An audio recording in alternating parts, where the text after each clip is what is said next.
Pakai orang dalam nggak, Pak? Pakai orang dalam sih. Waktu Indonesia bagian ngevlog. Halo, kembali lagi bersama saya Rizky Dwi Imani. Di vlog saya yang baru aktif ini, saya akan tetap membahas mengenai tentang logistik. Nah, di samping saya ada tim saya yang bernama Parian.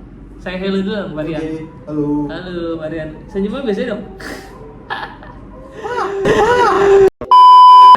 Teman-teman, jadi di sini gue mau sharing-sharing sama Parian ya. Jadi sebelumnya Parian ini bekerja di salah satu perusahaan furnitur ya, gitu dah. Ya. Pokoknya salah satu furnitur yang ada di Jakarta, yaitu agak lumayan terkenal lah. Ada namanya lah. Ada namanya. Nah, tiba-tiba Diajak. beliau kita tarik ke sini buat jadi finance. Dan sebelumnya jabatan Parian apa? HRD sebelumnya. HRD. Nah, dari HRD ke finance tuh Parian. Beda banget gak sih? Jauh. Jauh. Jelas jauh sih. Yang pertama dari bidangnya logistik ke dari furnitur Ke ke logistik. logistik. Dari logistik ke furnitur. Betul. Itu udah Dari beda barang banget. ke jasa. Gokil. Tapi Parian sebelumnya ini jurusan apa sih? Jurusan apanya nih? Sekolahnya atau kuliahnya? Kuliahnya jurusan apa sih? Kalau kuliahnya itu di jurusan pendidikan matematika. Kok bisa jadi Sarjana HRD? 1. Untuk jadi HRD karena awal lulus sekolah SMK, kebetulan ada tawaran, ada lowongan, akhirnya melamar di situ. Oke, akhirnya dipanggil untuk ditempatkan posisinya sebagai HRD staff. Salah satu perusahaan. Tepuk tangan dulu, tepuk tangan. Pakai orang dalam nggak, Pak? Pakai orang dalam sih. Emang semuanya butuh orang dalam, tapi sebenarnya maksud dari orang dalam itu pun bukan negatif ya, Parian. Betul. Ya. Memang kita memiliki skill, meskipun bukan skill di sananya, tapi kita punya potensi buat menempati posisi itu ya, Parian. Betul. Jadi Parian direkrut untuk menjadi salah satu staf HRD di perusahaan perusahaan tersebut tersebut. ya. Oke. Tepuk tangan dulu, Parian.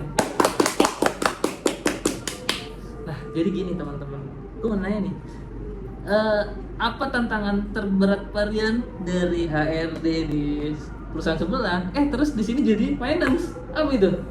Tantangan terberatnya itu paling kayak ini sih, nagih-nagih untuk uang yang sudah jatuh tempo ke customer.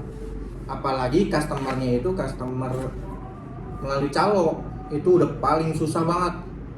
Ada salah satu pengalaman kayak customer kita ini calo, namanya si A, hanya mau dihubungi oleh tim marketing kami karena dia berhubungannya sama tim marketing kami, sedangkan kami untuk penagih ke customer tersebut.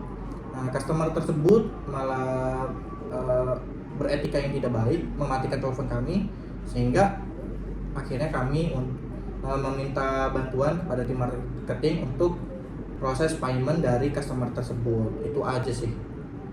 Tantangan terberat Parian ya. Terberat itu aja. Tapi selama jadi finance di perusahaan logistik Parian, Ya.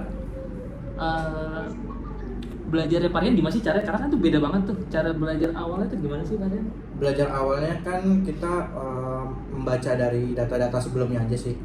Kan ada data-data perusahaan, apalagi database perusahaan. Terus untuk finance-nya itu tinggal baca dari data-data sebelumnya, kita pelajarin. Setelah kita pelajari, kita pahami jalurnya gimana aja nih. Kalau misalkan nggak tahu, kita tanya ke yang sebelumnya.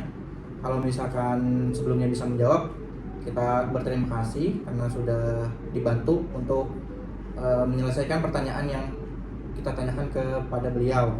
Oke, selanjutnya dari pertanyaan seperti itu, kita pun juga searching lah. Jangan hanya dari satu sumber aja, kita pilih dari web browser atau yang lainnya, bagaimana untuk menjadi finance pada bidang logistik. Itu aja sih. Oke. Berarti buat teman-teman di luar sana, berarti meskipun bukan di bidang logistik, misalkan kerja apapun lah itu ya, entah buruh pabrik, entah restoran, entah itu pegawai hotel, itu masih bisa ya Pak, ada peluang ya buat Ada kerja peluang, ada peluang. sebagai finance logistik ya Pak? Betul betul, semuanya ada peluang kok. Oke. Jadi walaupun belum punya basic tapi punya potensi bisa ya Pak? Bisa, pasti bisa. Yang penting ada niat untuk belajar, dan jangan malu untuk bertanya sih, itu aja. Jangan gengsi juga lah. Kalau misalkan bertanya sama orang yang lebih muda dari kita atau dari teman-teman kita yang seangkatan, jangan malu bertanya, itu aja sih. Oke. Nah Pak Rian, misalkan nih dari teman-teman ada yang mau sharing-sharing lagi nih Pak, bisa menghubungi Pak Rian nggak Pak kira-kira? Boleh. Nanti saya berikan nomor kontaknya ke Pak Rizky. Oke. Biar Pak Rizky yang informasiin aja ke teman-teman semuanya.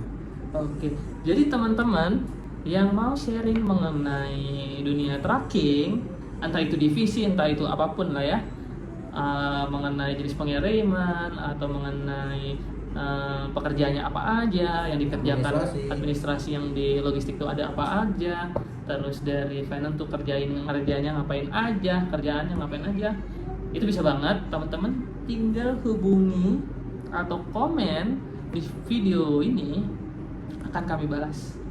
Oke, jadi pesan moral dari video kali ini, jangan pantang menyerah untuk mencari pekerjaan. Apapun latar belakang kalian, apapun pengalaman pekerjaan kalian, misalkan kalian mencari pekerjaan baru, itu pasti ada peluang, masih ada peluang untuk bekerja di tempat baru dan posisi baru. Jadi tenang aja teman-teman, gak usah takut, pasti bisa. Thank you for watching my video. Oke, bye. Bye bye.